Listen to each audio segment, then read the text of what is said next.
Là, tout à l'heure, juste au début, je me disais que, en fait, moi, je commençais à parler des lignes virtuelles au lieu de parler des lois eidétiques, tout en continuant à parler des variations eidétiques. Alors, qu'est-ce que ça veut dire? Long à raconter, mais un certain martionnisme, sûrement par lui-même mal compris, par l'influence des Zoroastres, des schématismes, je dirais bipolarisme, pourquoi pas double centre, elliptique, mais encore plus schématique que cela, apparemment, est statique, qui suppose des stades, c'est-à-dire première venue, deuxième venue de Jésus-Christ. Nous sommes sous l'influence de mauvaises déités. L'arrivée, c'est-à-dire l'avènement, n'a pas encore eu lieu. Bon, et mon propos à moi-même était des marges, non seulement de la philosophie, mais marges qui déterminent le centre, c'est-à-dire les excès, y compris les transgressions, c'est-à-dire une pratique en cours en virtuel ou en affectivité qui est en marche, toujours dans des déterminations et des négations et des conflits que nous appelons que l'histoire du monde continue. C'est ça. Un certain rejet, une certaine prise de position contre le Messie qui sera arrivé. Voilà. L'essence quand même du martionnisme devrait être là.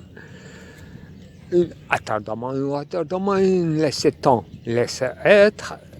Et c'est la marge dans mon propos maintenant par rapport à des lois eidétiques, des lignes, soit virtuelles. La marge qui détermine le centre, c'est pourquoi le mal existe, entre guillemets bien sûr, ce qu'on appellerait d'antan. Le mal, malaise, l'inquiétude, affairement, trouver de petites solutions encore pires, c'est ça l'essence même de toute détermination et négation. Donc, ce qu'on peut facilement appeler câlin, là, on disait la fonclusion de toute l'humanité dans son entier. C'est ça, c'était cela mon propos initial que je n'ai pas formulé maintenant, c'est clairement formulé et à suivre, n'est-ce pas? Un homme.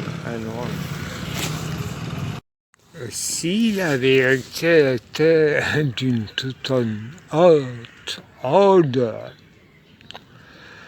au point même où il n'y a pas de vérité, mais il y a du réel qui s'enfonde depuis le décalque fade de la vérité. Toute persévérance, toute résistance, toute différenciation revenait humaine, alors qu'il y aura une inflexion qu'on peut nommer l'erreur, autre nom de la vie. C'est ça un peu le réel inimaginable qu'on s'atténue ou bien se comprend. Ceci veut dire que le nœud, l'inclination, la danse, le pas d'infléchir, pas une pulsion, propulsion, est à la fois aléatoire, hasardeuse, à la merci, et à la fois trop, je dirais, trop prétentieux. Il y a un couleur et il y a bien sûr des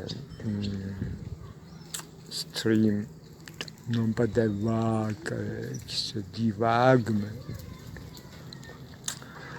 mais des oscillations, indécision, perplexité ou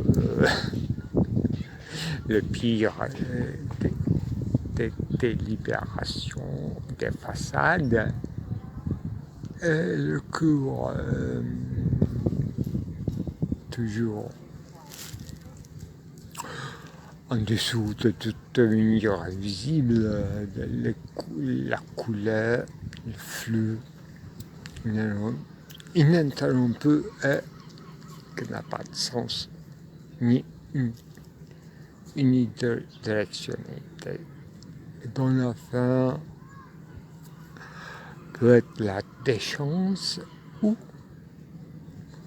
la gloire descendre. C'est ça qui manque,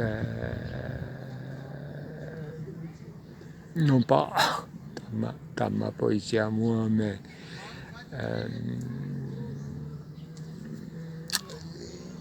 chaque fois on choisit un modèle, soit comme moi, géophilosophie, géologique, astronomique, cosmologique, théologique, ou bien quoi,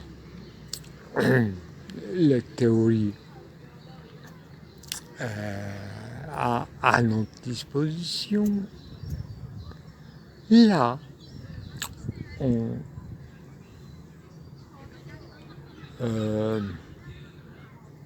fait face sans faire face. On bute sur le réel, c'est ça. C'est ça la vérité dont elle n'en a pas une. C'est ce qu'on bute, je dirais, sans misère, autrement, mais déchu, déchoir, au sens de déchoir. Autrement, voilà notre loterie babylonienne qu'on appelle le sort et qui, bien sûr, comporte tout le moment de différenciation, distinction et de disparité qui permet comme écho, voilà, comme une écho transcendantale à cet effet de nature qu'on appelle effet de main, finalement. C'est la température, chaleur, le vent, la couleur et tout le reste. Il y avait deux propositions à comparer, n'est-ce pas, l'une de Marx dans le manifeste communiste, là où il parlait de la bourgeoisie qu'elle ne sera pas une classe parmi les classes, dans la dissolution, etc., n'est-ce pas? Et il parle d'une certaine idée de devoir, d'une certaine apodéictique, etc. Et une signe, en ce qui concerne salut de l'humanité, bien sûr. Dans la bourgeoisie même, non, pas dans le prolétariat qui est devenu la substance passagèrement sûrement. L'autre proposition bien connue de Heidegger, Dasein n'est pas un étang parmi les étangs. Voilà encore. Vous allez dire que vous parlez de l'humanisme en tous ses états, ça peut être, oui, mais le problème n'est pas là. Quelque chose qui fait partie d'un tout qui ne fait pas tout à fait partie, c'est ça la question. Vous voyez, le décalage, une certaine bizarrerie, là où je dis plusieurs fois que le capitalisme, ce n'est qu'un cas de figure, mais je n'ai pas développé. Qu'est-ce que ça aurait été? Cas de figure de quoi? Quoi? du cap. Du cap de appropriation de l'appropriation tant qu'il est possible, qui est impossible, c'est-à-dire agentum propriété, dont on a déjà parlé depuis Proudhon, mais surtout de Rousseau. Là, il y avait toujours des prémices du capitalisme, c'est comme une sorte de tranquillisant avec ses crises. Le capitalisme tranquillisant, neutralisant dans tous ses couleurs, et la crise, c'est pas le mot neutre qui connote dans mon lexique avec le revirement, rechute, retombée, qui revient au même de toute détermination et négation. Négation, négativité, retombée en quoi? Je dirais ce que je n'ai pas dit, j'ai un peu réfléchi, mais ce n'est pas trop philosophique en termes, que je parlais soit de la droite, soit du conservatisme, soit du schématisme mimétique, tout simplement mimétisme ou reproduction. C'est ça la droite. Pour moi, qui est qui traverse les siècles et des siècles, c'est ça la sédimentation aussi, ou bien continuité dans la discontinuité. Là, il faut penser le moment de de rupture, de coupure. Là, il y aura un sens de parler de apodéictique. Cette fois-ci, au sens pleinement kantien, bien sûr rectifié et corrigé, parce qu'il ne s'agit plus de Gemüt, alors qu'il y a une âme sentante, bien sûr, toujours, mais lecture des signes, la menotte et la ruée Kairos, tout est touché d'un moment, ou bien sûr, avant tout touché, sensible, d'être touché, de manière, disons, préfigurée, voilà, une figure d'altérité pour que ça fonctionne, à la fois la détermination, à la fois autodétermination, à tout sens d'autonomie par rapport à hétéronomie, c'est-à-dire reproduction et besoin, etc., qui aura dû passer à la fois du capitalisme, à la fois du témoignage par la parole, dans tous les états, textualité, rhétorique, tournement, réveillement. C'est ça mon propos finalement, n'est-ce pas? En traversant presque toutes les époques, Voilà, encore un 5 quoi. Alors, ce que je voulais dire en somme, dans ce mouvement de différenciation avec tes ou avec c'est, rien de neutre, ni le devenir non plus neutre. Quand, disons, enfin, moment de s'infléchir, s'infléchir par une pas singulière, ou bien quand j'avais à noter sous cette notion inventée un peu par moi, l'engagé, est engagé d'une langue est apodéictique que j'ai essayé de développer. Et maintenant, s'infléchir par un pas singulière, toujours sur une forme de devenir et de différenciation, sont des modalités, si on peut le dire, à la manière de Spinoza. Voilà un peu l'état des choses que je vois. Alors, comme il est injuste de ne pas en parler, je parlerai encore tant que je peux faire. Dernièrement, je déclarais ou je concluais à ma façon que devenir ou différenciation n'est pas neutre. Il y a au moins trois modalités que j'énumérerai comme s'infléchir par un pas singulier, l'engagé est apodéictique. Alors que dans le même film, j'ai inséré une petite discussion en ce qui concerne les lignes virtuelles.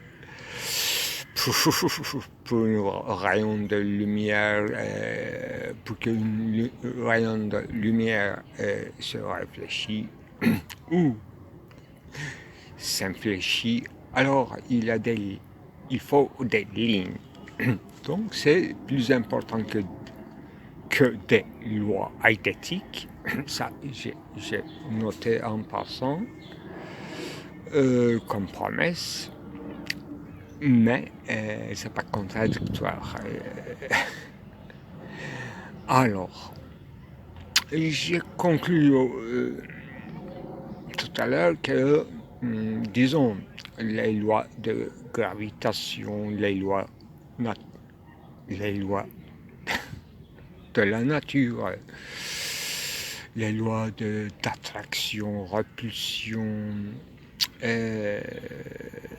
y compris déviations qui sont liées à des forces, donc courbure. Le moment journien et le moment brownien, tous les cas de figure de la physique tels que à peu près nous connaissons, qui sert à beaucoup de choses en dessinant. Dans les retraits du trait, et comme un frayage. Quand je dis frayage, de l'horizon, il faut noter aussi cette notion de pérégrination, circumnavigation, qui ne sont pas neutres également. Ce moment d'aliénation qu'on dit pour vagabondage ou faire le tour d'horizon. Donc, s'infléchir, se plier, devant, s'expliciter, déplier, supplier, ce sont encore des jeux de force, bien sûr, comprenant ces disons, propulsion de persévérer dans son être, ne serait-ce que minime, une force minime qui passe, qui s'infléchit, qui trouve des occasions, des contextes, c'est le lieu de dire, contexte, un point singulier qui est une force, soit faible, soit fort, toujours fragile et à la merci, donc à l'interaction des autres forces qui se choquent, qui s'entrechoquent dans une intertextualité qui n'est qu'une intersubjectivité. Donc, un plan d'immanence. Moi, également, je me disais tout à l'heure que mon plan d'immanence, c'est moi. Mon plan d'immanence, ça procède à la fois par soustraction, comme j'allège mes végétaux, mes arbustes de leurs branches séchées. Je fais ma réflexion quotidienne dans un jardinage. Ce sont parfois en sélection entre les espèces végétales parce qu'ils sont en train de mourir pour donner la chance aux autres. Alors, autrement encore, je pensais que le verbe infléchir, au-delà d'une certaine courbure ou clinamen fondamentale, cosmique des épicuriens, c'était un acte en tant qu'un acte de déviation et de se courber, peut être considéré également comme fatum, en enquête nécessitait du devenir également. Et au-delà du su et de l'insu, c'est sans choix. Il faut s'incliner, se plier, etc. Mais je pensais à une figure de l'arbuste et je pensais à un proverbe, un dicton de notre langue turque, ağaç yaşken eğilir. Donc un arbuste s'infléchit quand il est vert, c'est-à-dire quand il est jeune. Un arbuste jeune s'infléchit, donc une sorte de domestication par l'homme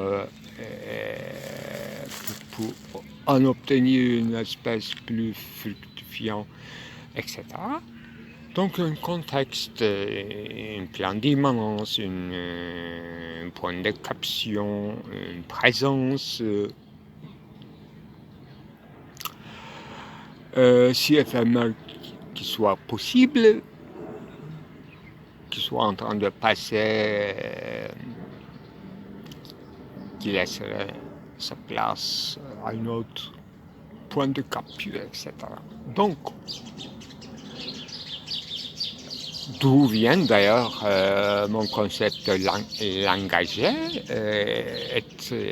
un gage d'une langue et d'une localité, d'une locution, en tant que homologax, capable d'entendre et d'être affecté. C'est ça le contexte que je dessine. Toujours déjà être capté, c'est-à-dire être inclin à une situation, une position, d'être posé, d'être exposé, etc. Ça, ce sont des termes justement de la contextualisation. Si j'aurais à écrire des romans, donc il faut passer également par ce terme que j'appelle des nodus, des nœuds, des points de nervure. L'autre jour même, je disais clé de voûte, c'est une image trop classique et gothique, mais ça fait partie. Et je pense également que les lois naturelles, les lois newtoniennes font partie, sans être égales à des lois esthétiques. Donc, les lois naturelles telles que nous connaissons et formulons aujourd'hui, et comme pour simplifier, on dit les lois newtoniennes, la loi de gravitation, la loi d'attraction, tout ce qui sert à se courber, s'approcher, s'éloigner, attraction, répulsion, etc. Cette affinité sélective ou élective qui connaissait bien Empédocle avec sa théorie de port très mécanique. Et font partie donc d'une exquise que nous projetons comme des lois esthétiques trop générales et qui comprennent bien sûr tous les cas de figure de rhétorique et toutes les conceptualisations possibles. Et ce sont des, disons, termes ou des procédés de la pensée, tout simplement. De se réfléchir, penser quelque chose, penser à quelque chose et penser, tout simplement, dans son sens le plus général. Ce sont des tours d'horizon, donc des pérégrinations et des circumnavigations, retour sur soi, ne pas pouvoir retourner sur soi, se décliner, se dévier, s'aliéner, d'où la coulée du flux du temps. Donc, ce sont des contextualisations de ce qu'on peut appeler le temps de s'infléchir, les temps. Temporation, forme de temporation, c'est plus juste comme terme. La forme de temporation de s'infléchir. Il a un S se promenal comme exquise de moi, n'est-ce pas transcendantal, mais pas transcendantal comme forme vide qui est remplie. Alors, est-ce une anthropologisation de l'ontologie? Est-ce une psychologisation des grandes forces qui s'entrechoquent? D'une certaine façon, oui, et d'une autre façon, tel que nous voyons l'état plutôt de la psychologie, nous évitons de tomber dans les pièges de la psychologie, parce que la psychologie est encore dans les présupposés trop métaphysique et pas encore pensé de l'esprit ou de l'âme. C'est ça. Disons, notre contribution avec le concept de chiasme que nous déclarons, qui n'est que le concept au sens, cette fois-ci, hegelien, c'est-à-dire c'est quelque chose qui existe réellement, une réalisation comme chiasme, d'abord entre le corps et l'esprit, la chair,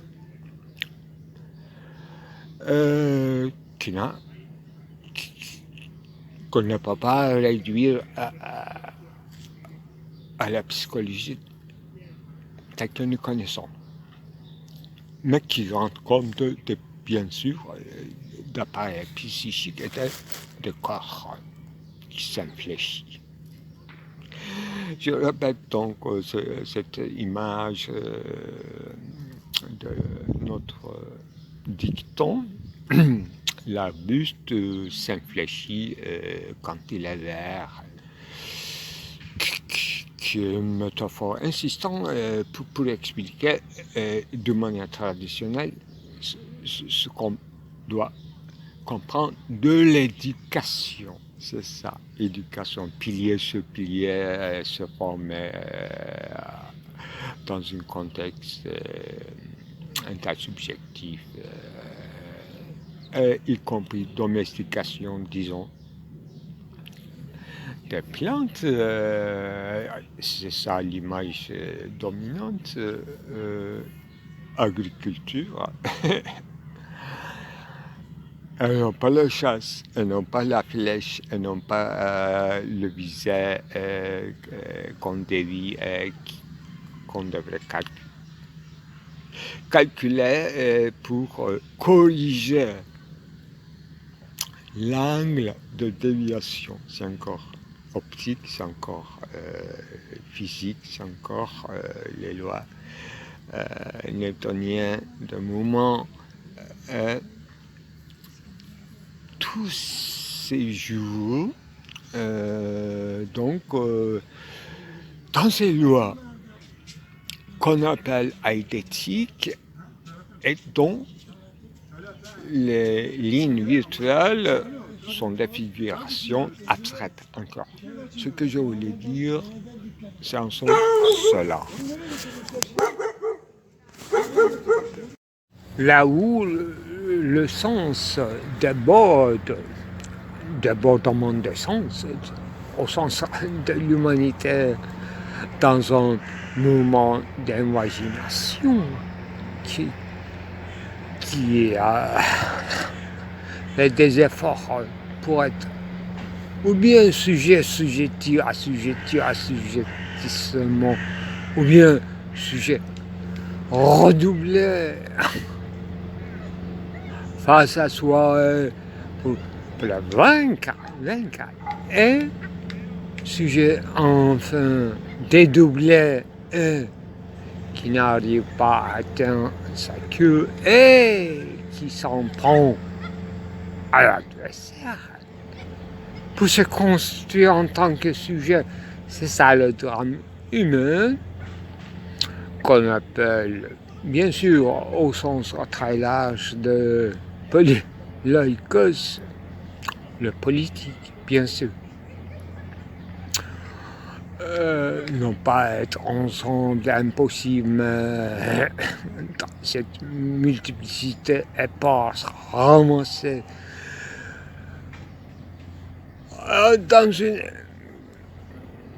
dans l'un des pires plans d'immanence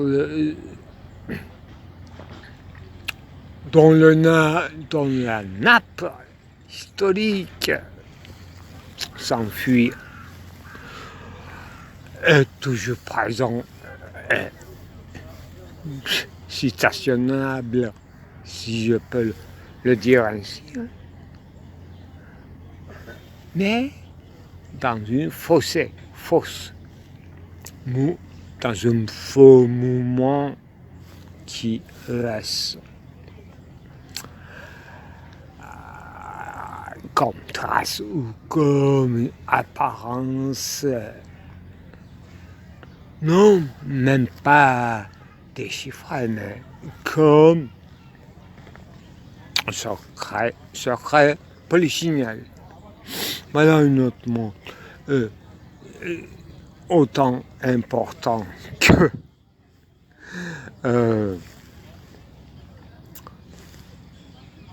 ce que disait notre dicton, c'est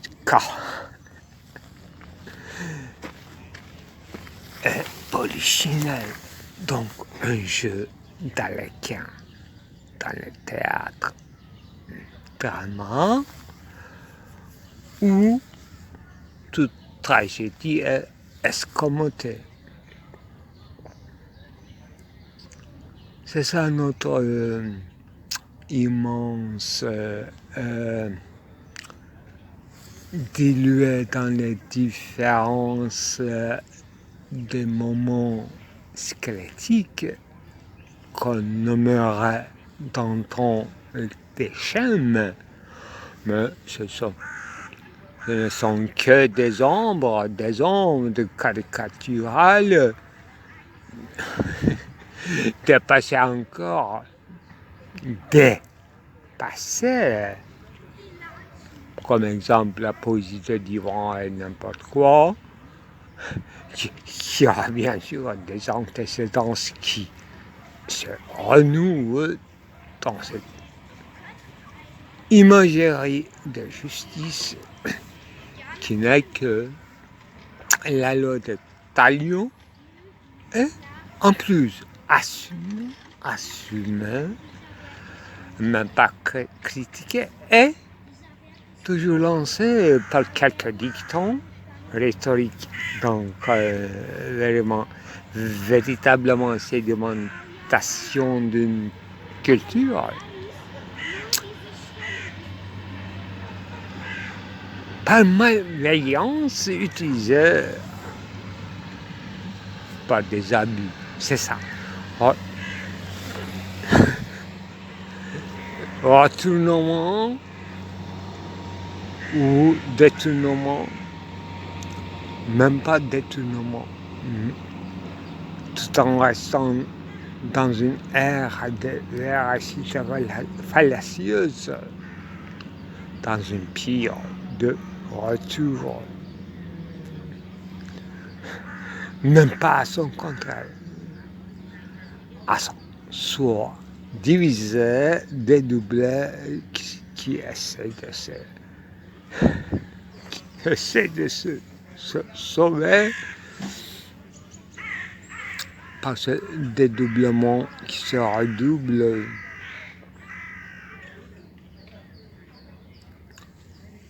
Et sauf qui peut, bien sûr.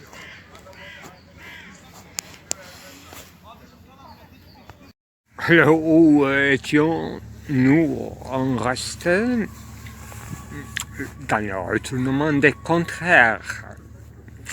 Et on n'a pas encore touché au fond terrible, pire que le chaos.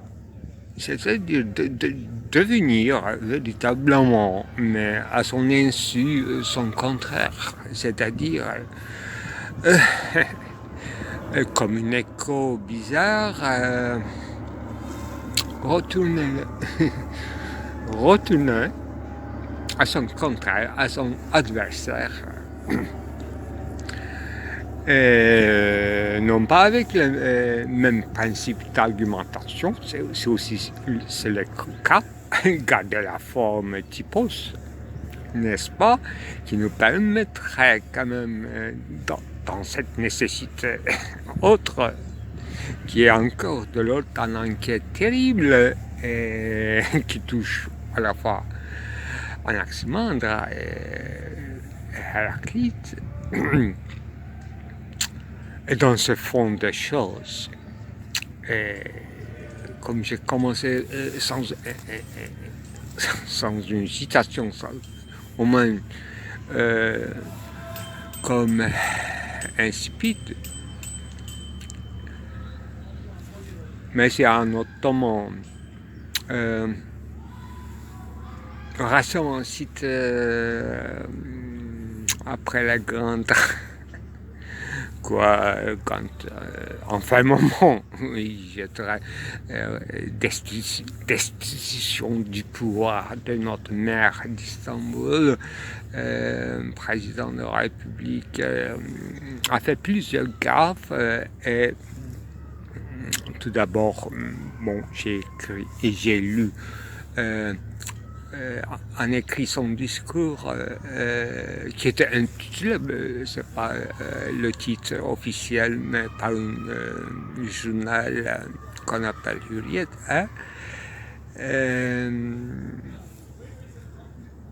comment je peux traduire tout simplement, ils n'ont même pas pouvoir de répondre, c'est-à-dire plaidoyer,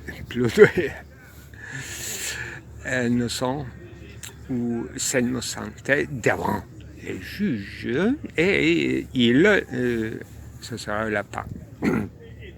En l'occurrence, ce sera l'adversaire. Donc, le chef de pouvoir parle et juste après les accusations portées par la justice, supposé indépendant, neutre, et il dit ils ne sont même pas. C'est-à-dire tous les membres ou disons les responsables de la partie adversaire, en l'occurrence parti républicain du peuple JHP. Alors, donc il suppose que n'importe qui se sentit responsable ou bien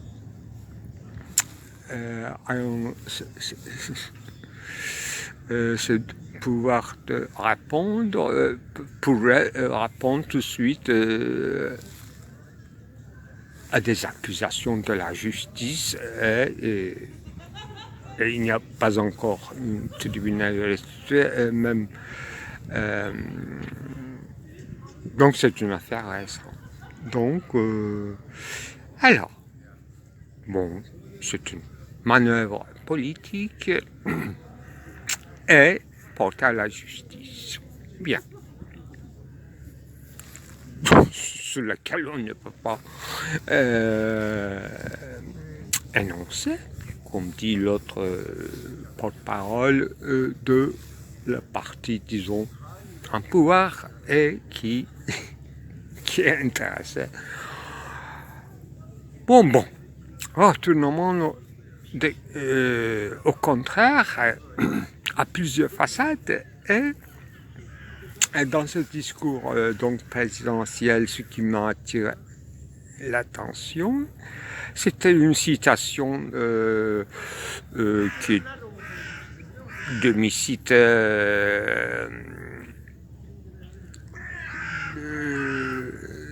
de l'orateur et l'origine est nommée comme Zia Pacha. Selon le corpus de la poésie d'Ivan, certains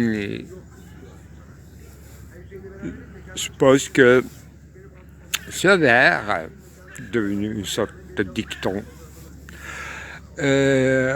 viendrait de Raghup Pasha, Khoja Raghup Pasha, un ancien, disons, premier ministre du sultan, Sadrazam. Curieusement, j'avais commencé à mon école première dans une école qui portait son nom, Khoja Raghup Pasha.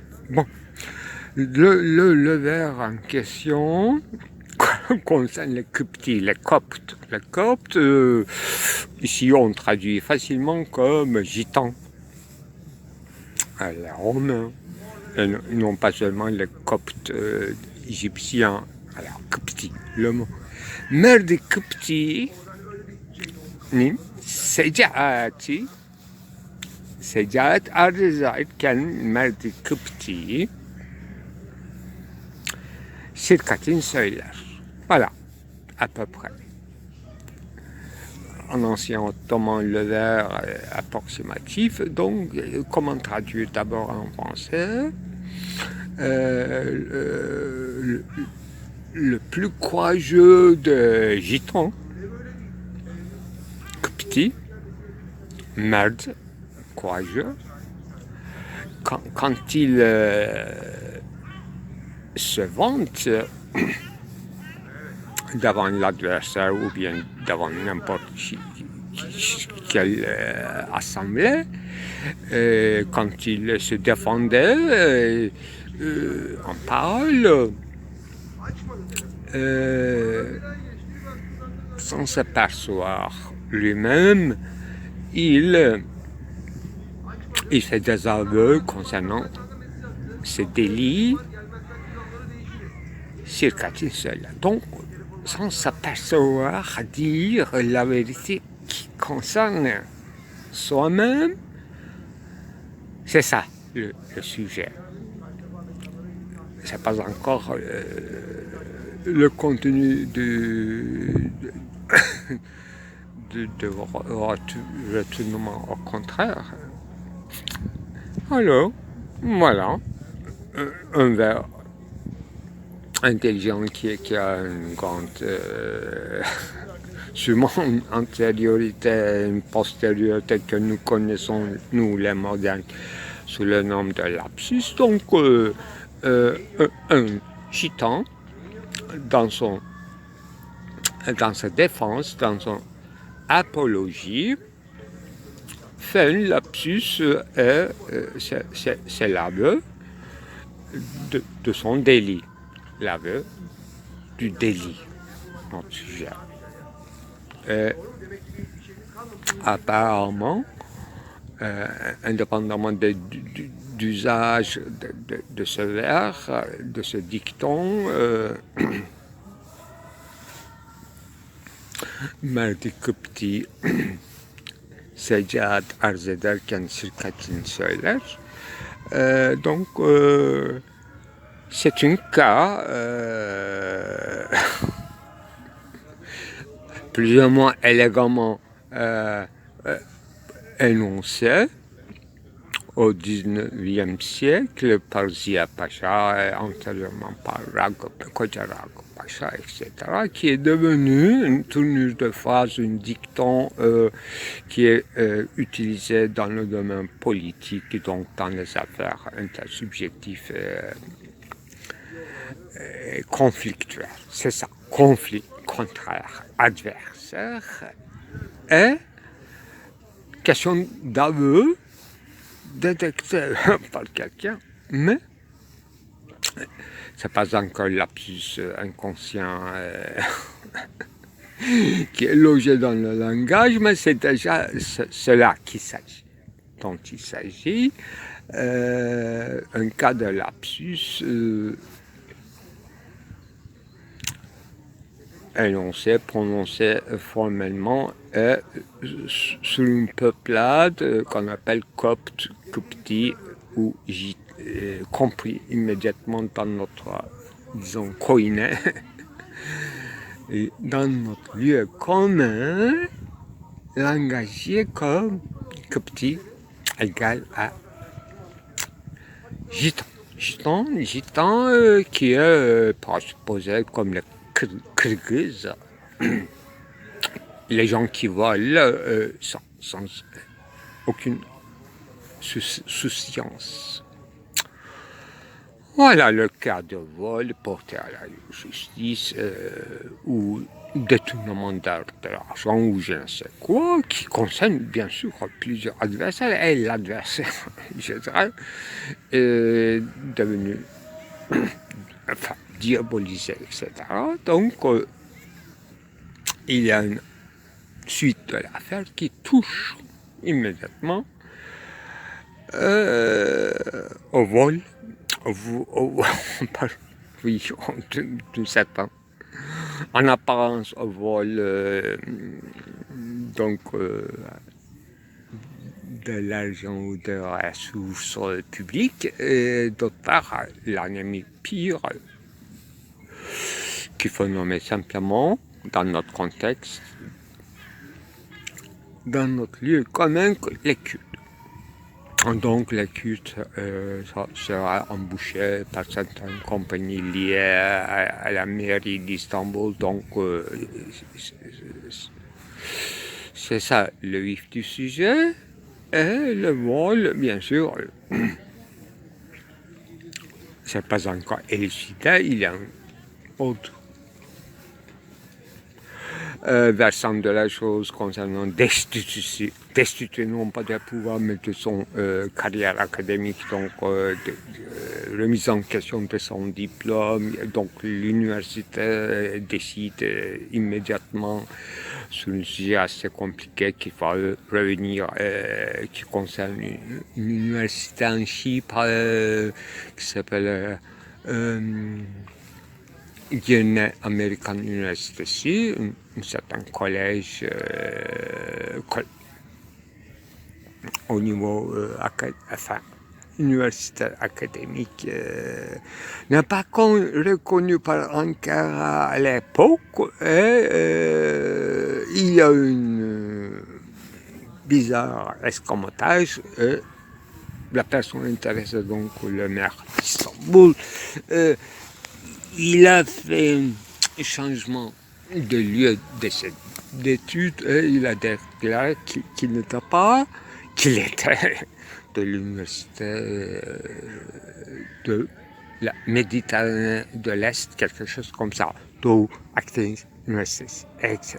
Donc ce sont des époques là où un certain centre de décision interuniversitaire qui décidera quelles universités c'était accrédité ou pas, etc., etc. Là, donc, l'autre version. Alors, retournement contraire ne touche pas encore à cela, mais j'ai un peu disons, examiner les cas où on utilisait ce dicton que j'appellerais donc comme contenu un certain lapsus, un aveu du délit de manière innocente à son insu, en vue de s'innocenter. Ce n'est pas encore une argumentation, une réponse aux accusations de la justice, etc. Donc, ce qui m'intéresse, l'usage intertextuel, littéraire, à partir d'un corpus défini, connu à peu près par les gens cultivés, lettrés, dont notre président fait partie, mais l'usage dont on fait, ça sera long, mais parce que j'ai vu une vidéo de notre, non pas ministère de la religion, mais un certain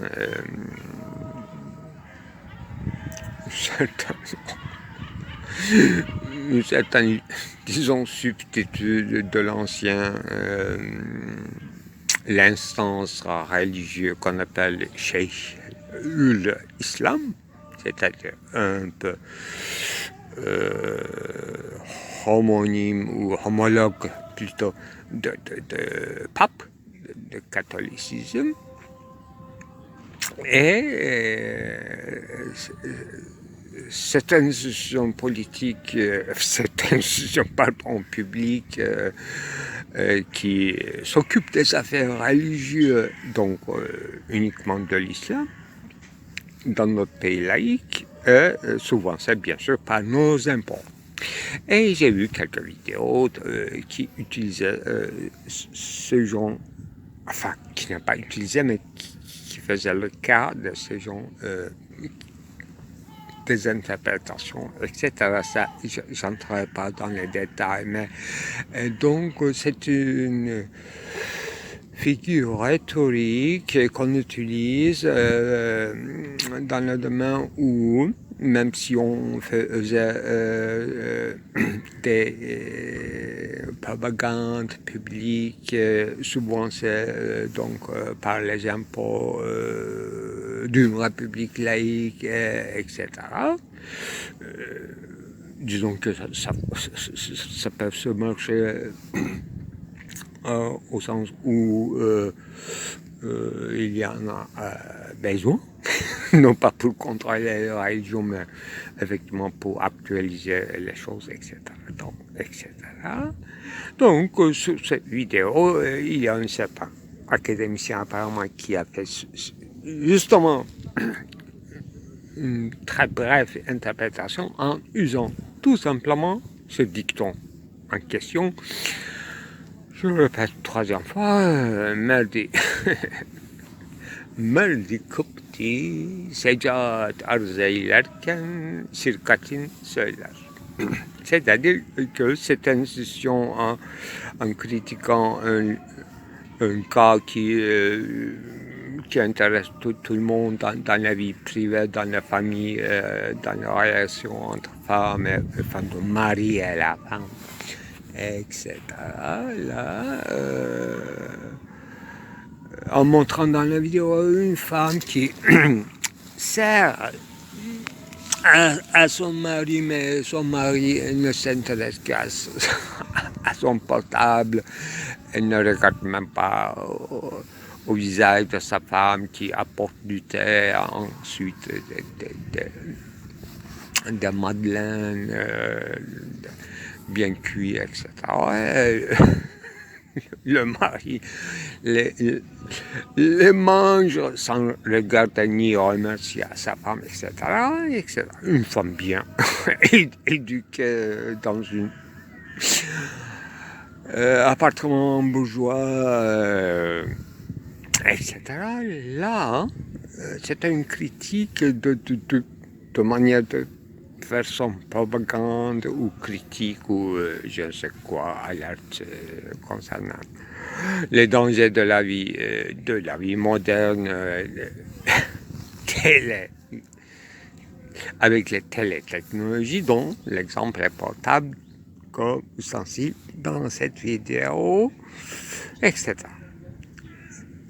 Et une autre vidéo concernant cette fois-ci directement une interview de la même institution qu'on appelle Cinayet İşleri Bakanlığı. Donc encore cette fois-ci la télé. Là, le monsieur raconte une histoire sans faire de citation ni Kocarak Paşa ni Ziya Paşa, le Paşa Paşa.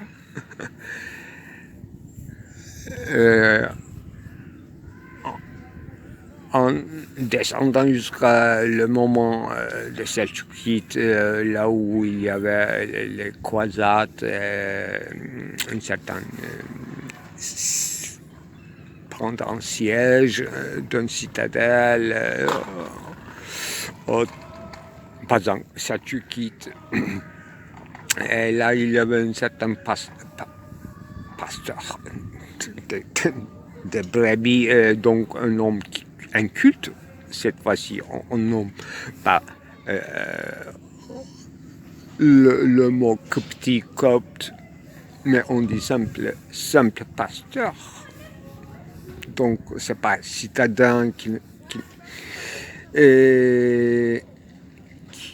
sera accusé après ce siège par la croisade d'une citadelle selçukide, par la trahison. Trahison. Et lui, comme il est un homme simple, un pasteur, qui ne connaît pas les choses de la politique, ni identité culturelle, ni identité politique, sociale, et il s'occupe à ses affaires, il aura une certaine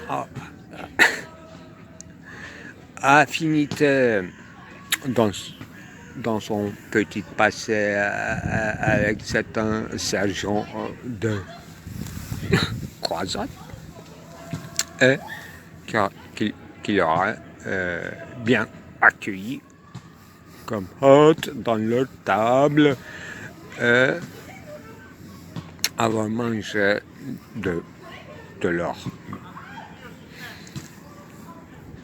Mais c'est ça. Et lui, en se défendant ce pasteur, il aura dit que moi, j'ai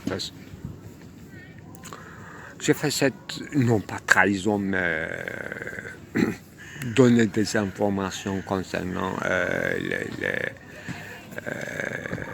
les stocks d'armement ou de cette citadelle aux soldats chrétiens, bien sûr, croisades, parce que j'avais une certaine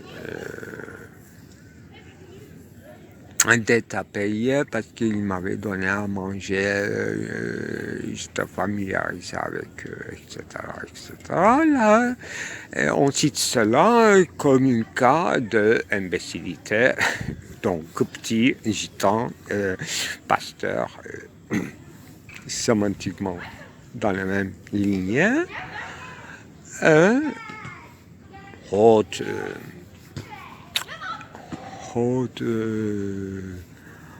intérêt de l'État donc était bafoué par un certain ignorant qui ferait d'emblée son aveu par ses propres paroles. C'est ça, circatine. Donc le mot circatine, c'est pas un lapsus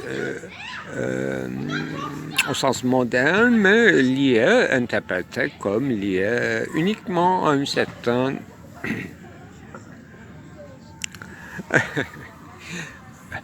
tout simplement imbécilité. Mais le vers en question qui renvoie à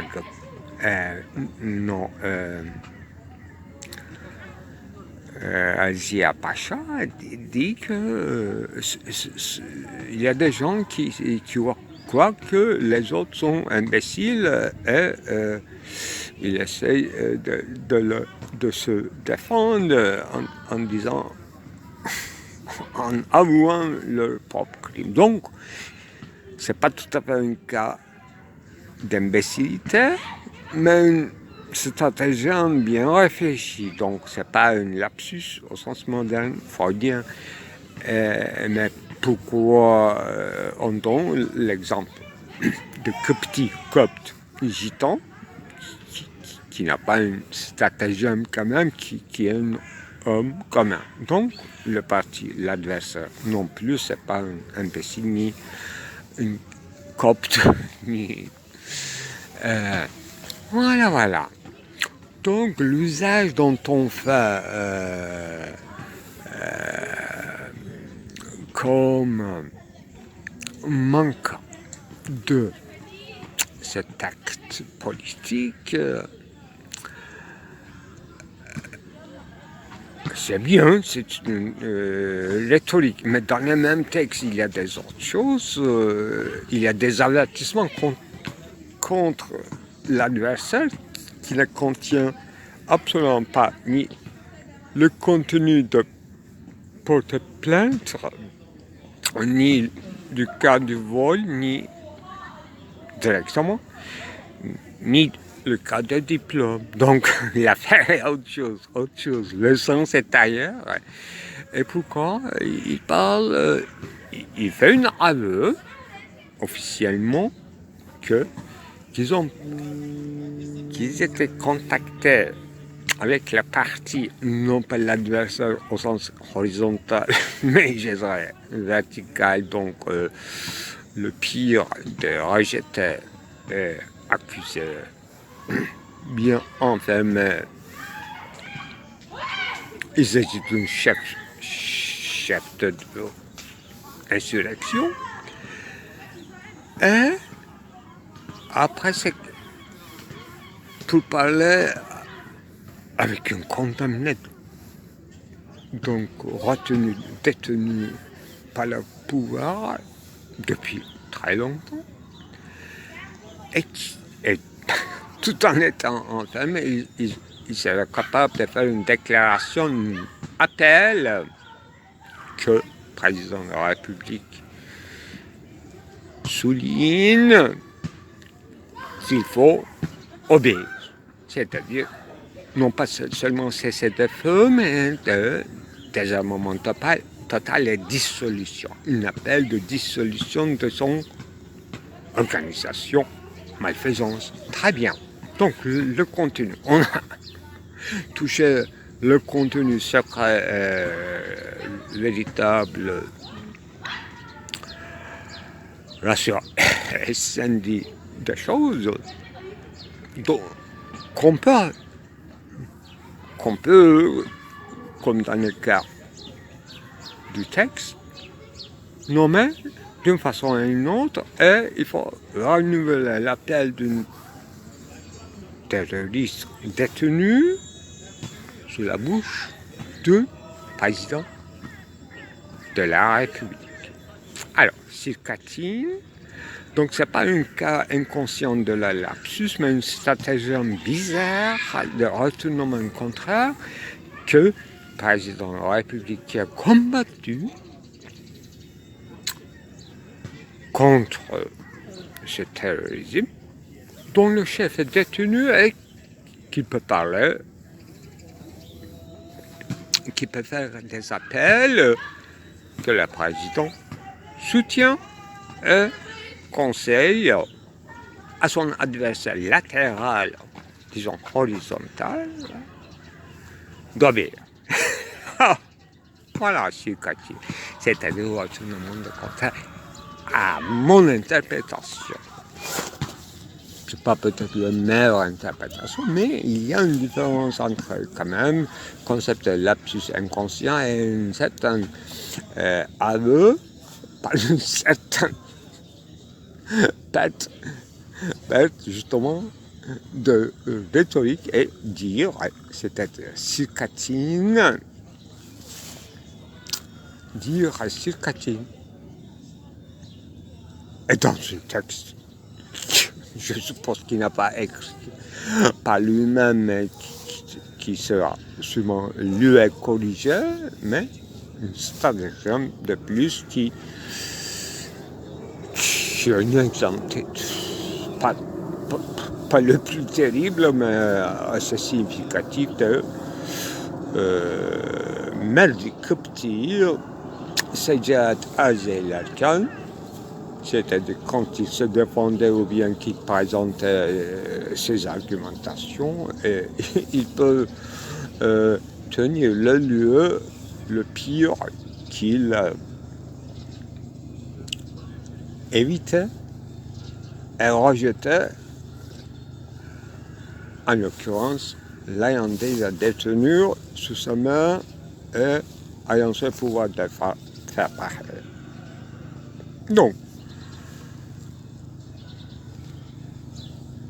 je conclurai pas que l'essence essentielle était sortie ni par la bouche d'un président, ni par la bouche d'un détenu, mais une géostratégème qui essaie de faire à son sens le politique, c'est-à-dire comment faire, comment en sortir, etc., tout en laissant l'affaire au milieu comme question, comme qu'il a repris ou bien reçu comme héritage, laissé comme héritage intact le problème, malgré tous les stratagèmes, malgré tous les manœuvrements. On y revient toujours à la même chose, et tous les côtés, ce que j'appelle adversaire horizontal, étant libre de se renverser d'un moment à l'autre, l'un à son contraire. Voyez, je ne parle pas, même entre guillemets, le mal radical, cette altérité qui sera tout autre, ni l'instinct de mort, loin de là, ni le principe de plaisir comme chez Freud. Donc un malaise, un cas devenu quoi, comment on dit, gangrène qui divise justement plusieurs pays, qui intéresse, qui touche à plusieurs frontières, donc à plusieurs délimitations des frontières et des centres de pouvoir, et plusieurs renversements, retournements, dérapages, que je choisis comme exemple le cas récent des événements, je dirais, méontologiques de 19 mars 2025, qui nous a assez paralysés quand même depuis quelques jours.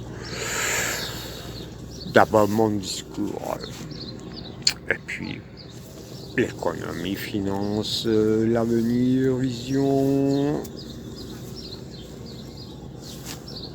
le confort, nos espoirs pris en gage, et nous tournons en rond. Encore. C'est ça que je voulais. Après quelques jours des études, je peux vous en dire